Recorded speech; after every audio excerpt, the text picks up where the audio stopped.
extinguisher. Okay, there's kind of an acronym to help you remember the proper terms. It's called the proper procedure. It's called pass. Okay, the P is pull the pin. Okay, A is aim at the fire. Okay, aim at the base of the fire. Okay, and that's important, especially if you're dealing with like a grease fire on your stove or a pan of gas. Okay, and you guys here may want to move that way, just because you don't want to breathe this stuff. The first S is sweep, squeeze. Sorry. Okay, when you're looking at this handle, okay, typically the bottom handle on these squeeze handles stays in one place. That's the one you carry by. The top one is the one you're going to squeeze down on. Okay. The second S is sweep. You're going to sweep back and forth and advance on the fire. It takes very little of this to put out a fire. And once you've got the fire out, you back away from it. Never turn your back on a fire. Okay? Huh?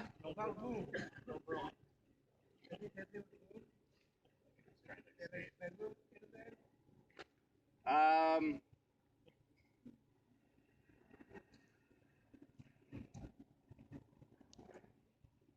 that's kind of a different situation. They have a mobile arm, of any kind, and some with large system have how to do that. In fire, what happens is say, what happens is that whenever you get out of the building,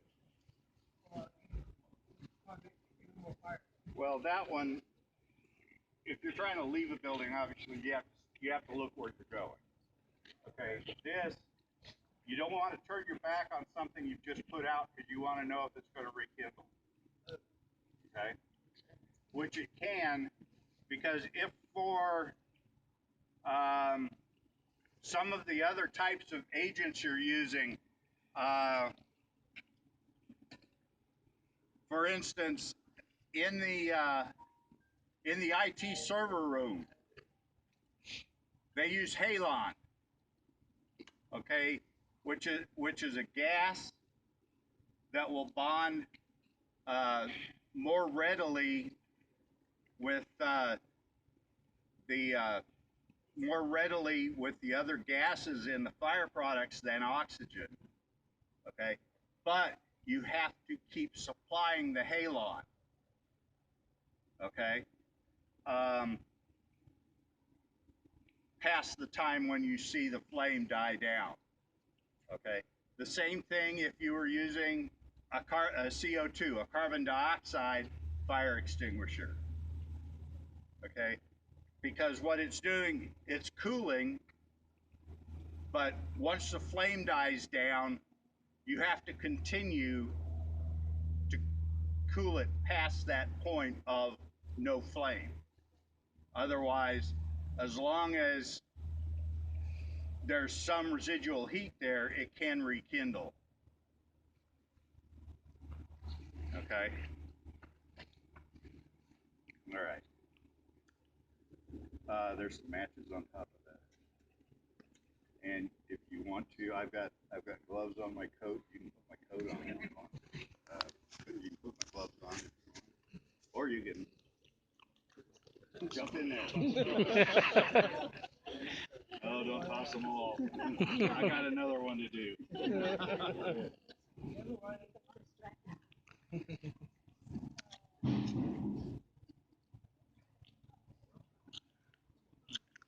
Okay.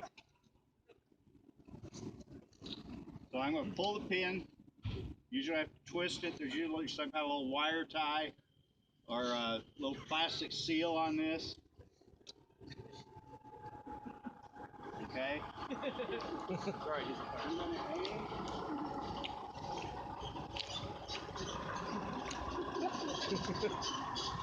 Okay. You want to start back 6-8 feet away from this, and you want to start just short of the base of the fire. You don't ever want to fire a fire extinguisher into, like if this was a grease fire on your stove, you don't want to fire the fire extinguisher into the fire because you're going to spray it all over your wall and all over your kitchen. Same reason you don't throw water into a grease fire on your stove. Number one, the water's not going to put it out, it's just going to spread it. But, you know, same kind of deal. So you just aim it short of the base and spread it. That's all it takes. And then you just back away.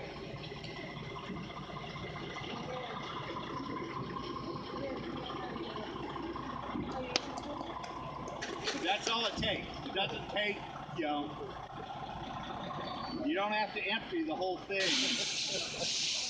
to put out a fire. Well, this one's got a gauge on it. And I'm right at the bottom of the green. And this one's from 2002. So.